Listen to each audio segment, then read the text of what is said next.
नमस्कार दोस्तों, आज अपने भी 12th फिजिक्स में चैप्टर नंबर 13 चल रहा है अभी और एनसीईआरटी बुक्स का चैप्टर नंबर 13 है और उसमें अपने पहले भी नाभिक के बारे में जानकारी हासिल कर चुके हैं। उसके बाद में आता है भी द्रव्यमान क्षति भी। अब द्रव्यमान क्षति क्या होती है ये अपने बताना है। इसके लिए अपने जब भी कोई क्या बने भी नाभिक बनता है या फिर नाभिक का निर्माण होता है, तो नाभिक का निर्माण किन से मिलकर होता है भी? प्रोटॉन और न्यूट्रॉन से भी। नाभिक किन से मिलकर बना होता है? धनावेशी प्रोटॉन और उदासीन न्यूट्रॉनों से मिलकर नाभिक बनता है। अब इन दोनों को अपने क्या कहते हैं अभी? नाभिकीय क्रियाकारक बोलते हैं। इनको बोलते हैं नाभिकीय क्रियाकारक। और अब द्रव्यमान क्षति क्या होगी भी? जब प्रोटॉन और न्यूट्रॉन मिलकर किसी एक नाभिक का निर्माण करते हैं तो प्रोटॉन तथा न्यूट्रॉन का कुल द्रव्यमान और नाभिक का कुल द्रव्यमान भी वो दोनों क्या होते हैं? भिन्न भिन्न प्राप्त होते हैं। यह द्रव्यमान हमें कम प्राप्त होगा और ये अधिक प्राप्त होता है। अर्थात नाभिक के निर्माण में क्या हुई है? अभी द्रव्यमान में कमी हुई है। द्रव्यमान में हुई इसी कमी को क्या कहा जाता है? द्रव्यमान क्षति कहा जाता है। तो यहां पर लिखना है किसी नाभिक के निर्माण में, पहले तो ये बताना है नाभिक के निर्माण में किसी नाभिक जैसे ये हो गया अभी एक्स जेड ए, जेड हो गया परमाणु क्रमांक, ए हो गया द्रव्यमान संख्या। किसी नाभिक एक्स जेड ए के निर्माण में जेड प्रोटॉन तथा न्यूट्रॉन कितने होते हैं? अभी द्रव्यमान संख्या में से परमाणु क्रमांक घटा दो, प्रोटॉनों की संख्या घटा दो, वो हो जाएंगे न्यूट्रॉन भी। तो ए माइनस जेड न्यूट्रॉन भाग लेते हैं जिन्हें नाभिकीय क्रियाकारक कहा जाता है। इन्हें क्या कहा जाता है? नाभिकीय क्रियाकारक। ये अपने बताना है द्रव्यमान क्षति में सबसे पहली लाइन। अब नाभिक के निर्माण की प्रक्रिया में नाभिक के निर्माण की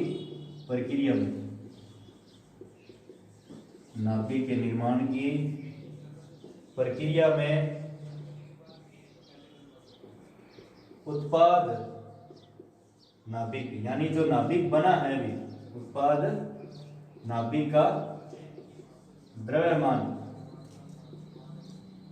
उत्पाद नाभिक का द्रव्यमान प्रोटॉन तथा न्यूट्रॉन, प्रोटॉन तथा न्यूट्रॉनों के, प्रोटॉनों हो जाएगा ये, यहां पर होंगे जेड प्रोटॉन भी, प्रोटॉनों तथा न्यूट्रॉनों के कुल द्रव्यमान से कम प्राप्त होता है। यहां पर मुख्य जो नाभिक बन रहा है उसका जो द्रव्यमान है वो प्रोटॉनों और न्यूट्रॉनों के कुल द्रव्यमान से कम प्राप्त होता है, यानी कम होता है। अब नाभिक के निर्माण में उसके बाद में यहां पर लिखना है नाभिक के निर्माण में, नाभिक के निर्माण में आई इसी कमी को, निर्माण में आई इसी कमी को क्या कहा जाता है? अभी इसी कमी को द्रव्यमान क्षति कहा जाता है। द्रव्यमान क्षति कहा जाता है। इसे डेल्टा एम से प्रदर्शित करते हैं। किसे प्रदर्शित करते हैं? डेल्टा एम से। और डेल्टा m का जो फॉर्मूला हो जाएगा ये हो जाएगा भी कि प्रोटॉनों और न्यूट्रॉनों का कुल द्रव्यमान कितना होगा भी। तो किसी भी नाभिक में क्या होते हैं, जेड प्रोटॉन होते हैं भी, जेड एमपी होता है एक प्रोटॉन का द्रव्यमान और जेड प्रोटॉनों का जेड एमपी हो जाएगा, प्लस ए माइनस जेड, यानी ये हो गए न्यूट्रॉन भी, न्यूट्रॉन हो जाएगा और न्यूट्रॉन का भार होता है mn। ये तो न्यूट्रॉनों की संख्या है, ये एक न्यूट्रॉन का भार है, इनका गुणा करेंगे तो कुल न्यूट्रॉनों का भार आ जाएगा और माइनस कर देंगे भी m होता है नाभिक का द्रव्यमान भी। ये हो जाएगा द्रव्यमान क्षति का फॉर्मूला भी। अब उसके बाद में भी यहां पर m लिख सकते हो, किसका द्रव्यमान है भी, नाभिक का द्रव्यमान,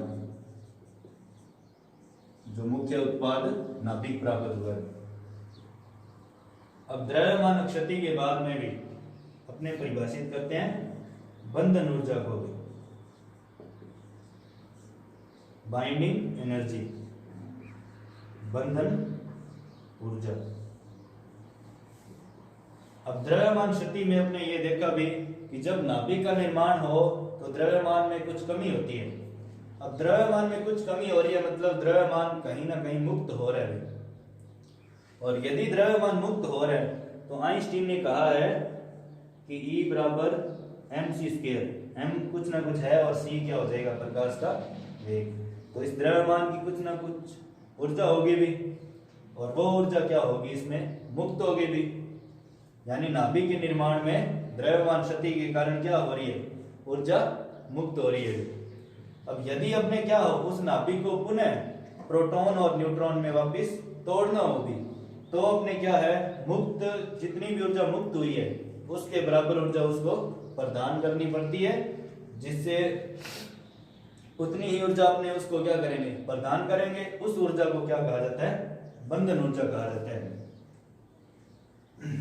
तो इसमें लिखना है अभी नाभिक के निर्माण में, नाभिक के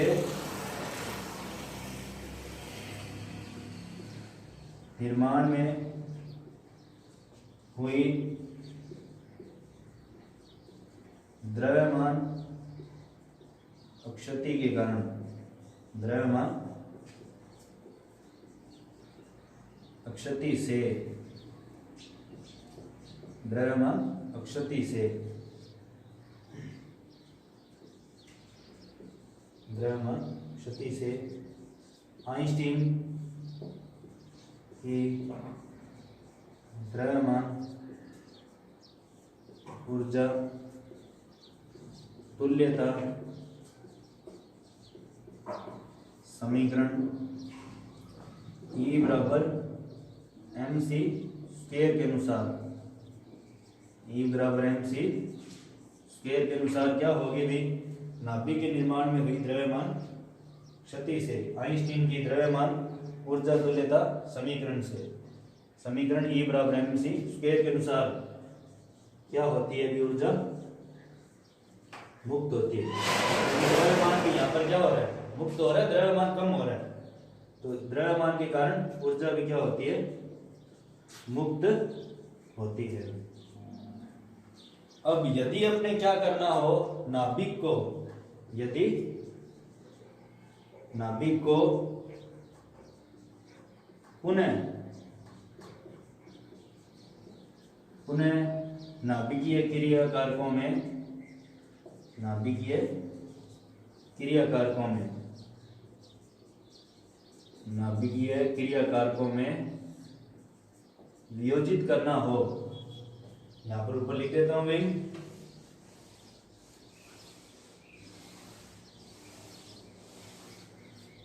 पुनः नाभिकीय क्रियाकारकों में वियोजित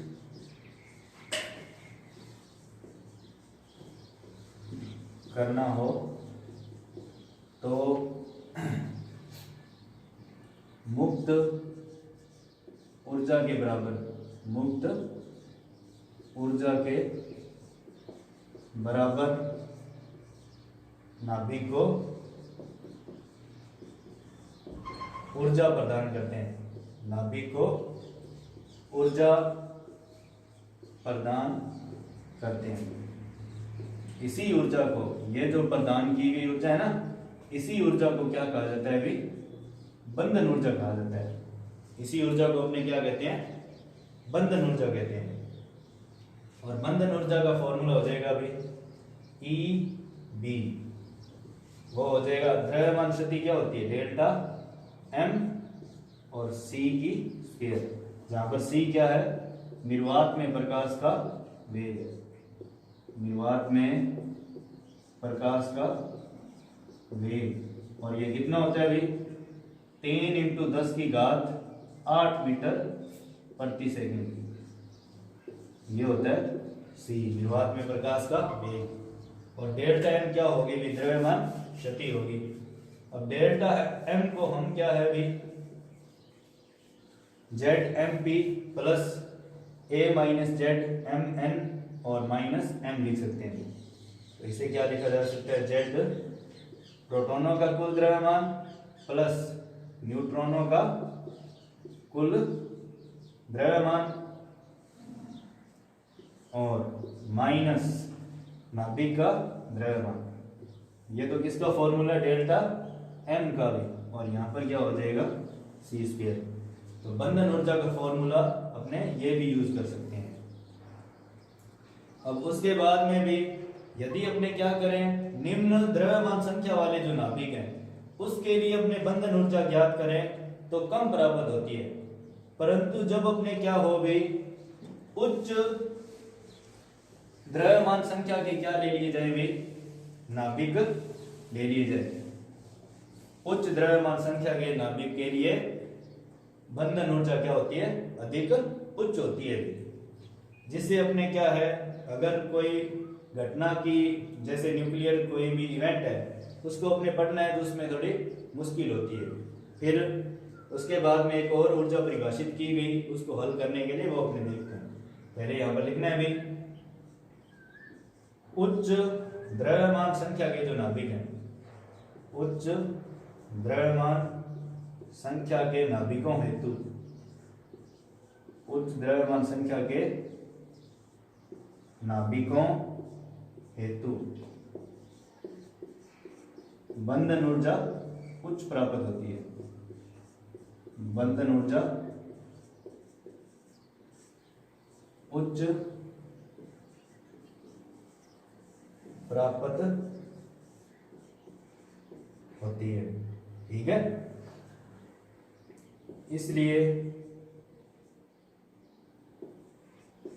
इसलिए हम क्या करते हैं भी, इसलिए उच्च, और जब ये बंधन ऊर्जा उच्च प्राप्त हो रही है तो हम क्या है, सामान्य नाभिकीय घटनाओं को इससे आसानी से नहीं समझ सकते भी। इसलिए क्या करते हैं फिर अपने, इसलिए उच्च संख्या के जो नाभिक हैं, उच्च संख्या के नाभिकों का अध्ययन करने के लिए, नाभिकों का अध्ययन करने के लिए या अध्ययन करने हेतु इनका प्रैक्टिकल और थ्योरेटिकल स्टडी करेंगे। तो इसके लिए अपने क्या करते हैं भी, प्रति न्यूक्लियन बंधन ऊर्जा परिभाषित करते हैं। प्रति न्यूक्लियन बंधन ऊर्जा परिभाषित की जाती है। प्रति न्यूक्लियन बंधन ऊर्जा परिभाषित की जाती है। अब प्रति न्यूक्लियन बंधन ऊर्जा क्या होती है भी, यहाँ इसका फॉर्मूला क्या है, इसको कैसे डिफाइन करते हैं भी, ये बहुत इजी है भी। प्रति न्यूक्लियन बंधन ऊर्जा,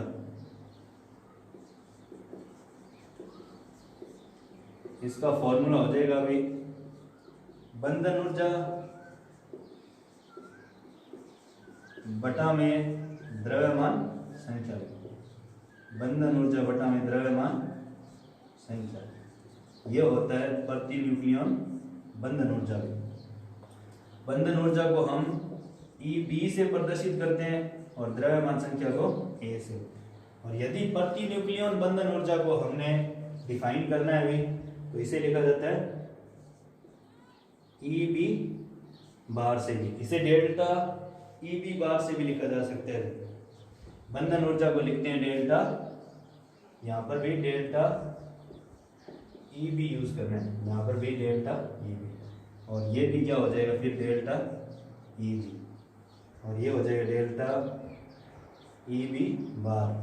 डेल्टा का अर्थ होता है परिवर्तन ऊर्जा में परिवर्तन जो है उसको प्रदर्शित करेगा, और द्रव्यमान संख्या होगी नहीं, बंधन ऊर्जा होगी डेल्टा Eb, द्रव्यमान संख्या हो जाएगी A। ये क्या है अभी प्रति न्यूक्लियन बंधन ऊर्जा। और क्यों परिभाषित की गई, क्योंकि उच्च द्रव्यमान संख्या के नाभिकों की जो बंधन ऊर्जा उच्च होती है उनसे फिर अपने सामान्य घटनाओं को अध्ययन नहीं किया जा सकता भी, और फिर और अपने पढ़ना चाहें तो फिर क्या परिभाषित की, प्रति न्यूक्लियन बंधन ऊर्जा, और ये होती है बंधन ऊर्जा बटा में द्रव्यमान संख्या। अब इसकी परिभाषा अपने से पूछ लिया जाए तो ये लिखना है भी, किसी नाभिक की बंधन ऊर्जा तथा द्रव्यमान संख्या के अनुपात को प्रति न्यूक्लियन बंधन ऊर्जा कहा जाता है। एक बार रिपीट कर रहा हूं, किसी नाभिक की बंधन ऊर्जा तथा द्रव्यमान संख्या के अनुपात को प्रति न्यूक्लियन बंधन ऊर्जा कहा जाता है। यह प्रति न्यूक्लियन बंधन ऊर्जा की परिभाषा हो जाएगी या इसकी स्टेटमेंट है। आज के लिए इतना ही भी, बाकी अपने आगे वाली क्लास में।